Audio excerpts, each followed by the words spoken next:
It's officially autumn bake season, so let's make my almond and plum cheesecake blondie. This cake is well balanced, super soft, and is packed with brown butter and white chocolate goodness. So let's start making it. Start off by getting your plums. If you don't have a plum tree, just buy your plums from your local shop and then wash them thoroughly. During this time of the year, you might find it harder to get your butter to room temperature. Here's a little trick for you. You need to whiz it in the mixer until it's soft and pliable.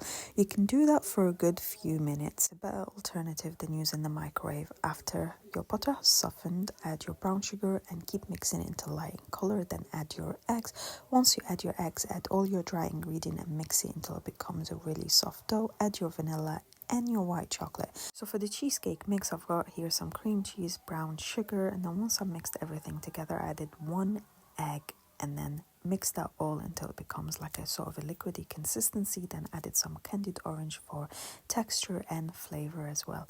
Now line up your tray with some baking paper and then add your blondie mixture followed by your cheesecake mixture, and once you've done that, thread it to the point where some of that cheesecake mixture is going to be in between your blondie batter.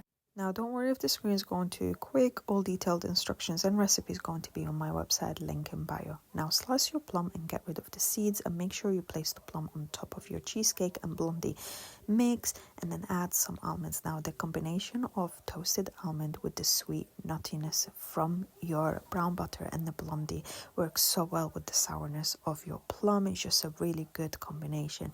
Brown your butter and then add some cinnamon and light brown sugar with it, and then mix it and brush your plums and anything you've got left over, just drizzle it around the tray, and then add some more light demerara sugar on top of your plums so they can caramelize and taste even more delicious.